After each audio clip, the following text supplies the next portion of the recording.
Ever wonder if your cat and dog are speaking the same language? You see your golden retriever, let's call him Buddy, wagging his tail furiously, thinking he's making a new friend. But your cat Whiskers just hisses and bolts. What went wrong? It's like a classic case of lost in translation, but for pets. Today, we're diving deep into the fascinating world of cat and dog communication. By the end of this video, you'll be the ultimate pet interpreter in your home, and you'll finally understand why Buddy's friendly gestures sometimes get a frosty reception from Whiskers.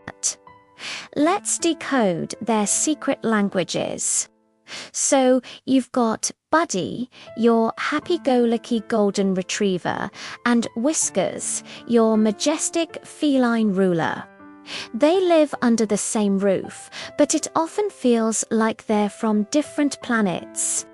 The key to their relationship isn't just about sharing toys or food bowls. It's about understanding how they talk to each other. Dogs and cats have completely different evolutionary backgrounds. Dogs are pack animals, bred for cooperation and social hierarchies. Cats, on the other hand, are descended from solitary hunters. These ancient instincts shape everything about how they communicate today, from a simple tail wag to a complex stare down. Understanding this fundamental difference is the first step to creating a peaceful, multi-pet household. So let's get into the specifics and break down their unique signals. Let's start with the most obvious signal, the tail. When Buddy wags his tail, it's a whole conversation. A high, fast wag means he's thrilled to see you. A slow, tentative wag might show uncertainty. And a stiff, high tail can actually be a sign of arousal or even a warning. It's all about the height and speed. Now, look at Whiskers. When a cat's tail is held high with a little question mark curve at the tip, it's a sign of a happy, friendly greeting.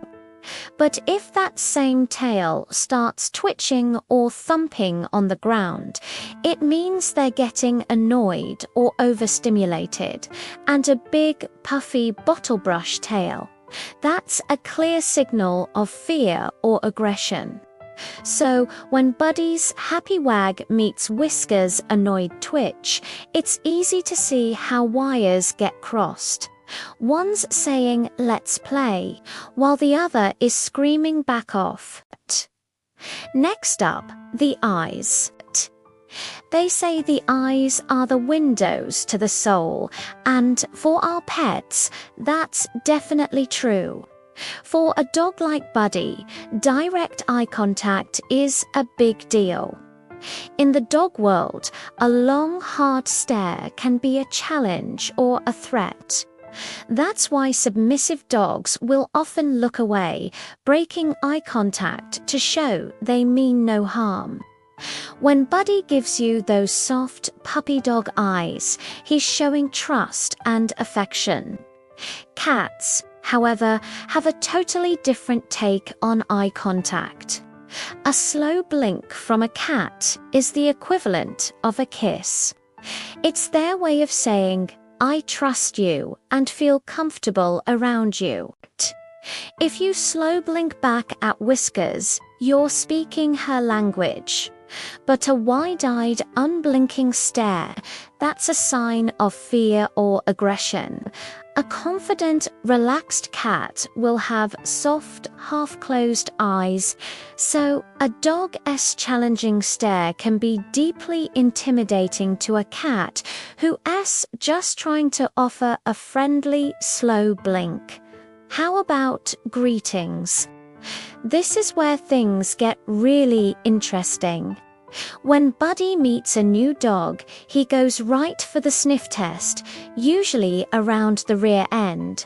It's like exchanging business cards in the dog world, gathering all sorts of information about age, gender, and status. It's a fundamental part of their social ritual. Now, imagine him trying that with Whiskers. Cats greet each other very differently. Their preferred method is a gentle nose-to-nose touch, followed by rubbing their cheeks or bodies against each other. This act, called alla-rubbing, is about sharing scents from glands in their faces and creating a familiar group smell. It's a sign of affection and belonging. So, when a dog's direct, invasive sniff meets a cat's delicate, scent-based greeting, it's a recipe for disaster. The cat feels violated, and the dog is just confused why his friendly hello was met with a hiss and a swat. Now, let's talk about the sounds they make. A dog's bark can mean anything from someone's at the door to "I'm so excited to see you." The pitch, frequency, and context are key. A low growl is a clear warning, while a high-pitched yelp can signal pain or excitement. Whines can be for attention, food, or because they need to go outside. Buddy is a very vocal communicator. Cats, on the other hand, have a more subtle and, some might say, manipulative vocal range. The meow is a fascinating sound because adult cats rarely meow at each other. They developed it almost exclusively to communicate with humans. It's their way of getting our attention. Purring is usually a sign of contentment. But cats also purr when they're stressed or in pain, almost like a self-soothing mechanism. And of course, there's the hiss, an unmistakable warning that says stay away. The difference is stark. Dogs vocalize to communicate broadly, while cats have tailored specific sounds just for us. Beyond tails and sounds, their entire bodies are constantly communicating. A playful dog will often do a play bow, front end down, rear end in the air. This is a universal dog signal that says, "Everything I do next is just for fun." Buddy does this all the time when he wants to chase a ball. He might also show his belly, which is a sign of submission and trust. It's an invitation for a belly rub and a declaration that he's not a threat.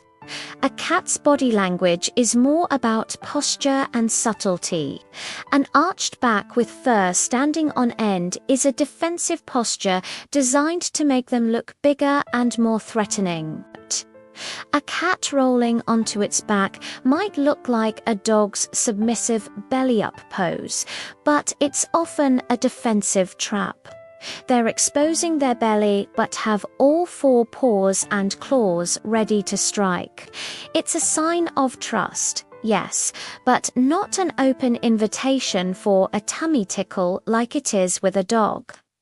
This is probably one of the most dangerous misunderstandings for humans and dogs alike.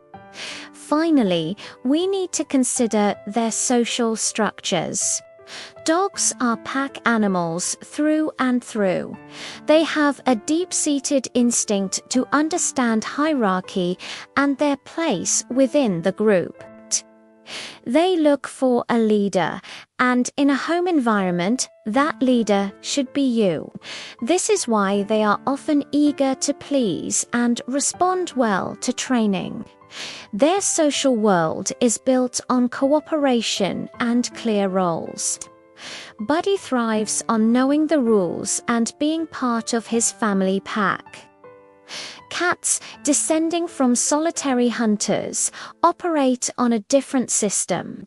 While they can form social bonds, their world is more about territory. They're not looking for a leader. They're looking for control over their environment. Whiskers isn't trying to please you in the same way Buddy is. She's assessing whether you are a threat or a resource within her territory. When cats live together, they often establish a time-sharing system for prime spots, like the sunniest windowsill, rather than a rigid hierarchy. This territorial mindset explains why a new piece of furniture or a new pet can be so stressful for a cat. So, how do we use all this knowledge to build a bridge between our cats and dogs? First, create positive associations. Feed them on opposite sides of a closed door so they associate each other's scent with something good, like food. Gradually open the door a crack, letting them see each other during these positive moments. Second, manage their environment. Use baby gates to create safe zones. Whiskers needs a dog-free space she can retreat to, preferably somewhere high up where she feels secure. Give Buddy his own comfy crate or bed where he can relax. Third, never force interactions. Let them approach each other on their own terms and timeline. Supervise all their time together, especially in the beginning. Reward calm behavior from both pets with treats and praise. If Buddy looks at Whiskers and then looks away, reward him for respecting her space. If Whiskers walks past Buddy without hissing, give her a treat. You're teaching them a new, peaceful way to coexist. To be a great pet interpreter, you need to observe and learn. Watch how they interact not just with each other, but with you and their environment. Are their bodies tense or relaxed? Are their ears forward and alert or pinned back? What is the context of their vocalizations? By paying attention to these subtle cues, you can intervene before a small misunderstanding escalates into a full-blown fight. Remember, you are the translator. It's your job to teach Buddy that a hissing cat is not an invitation to play, and to show Whiskers that a wagging tail doesn't always mean danger. Creating harmony takes patience, management, and a deep appreciation for their unique languages. So, the next time you see Buddy's wagging tail and Whiskers' twitching tail, you won't just see a dog and a cat. You'll see two different cultures trying to communicate. By understanding their languages, you can transform your home from a place of conflict into a peaceful, bilingual sanctuary. Being the bridge between them is one of the most rewarding parts of having both cats and dogs. Now, I have to ask, what's the funniest misunderstanding you've ever seen between your pets? Share your stories in the comments below. I can't wait to read them. Thanks for watching, and don't forget to like and subscribe for more pet insights.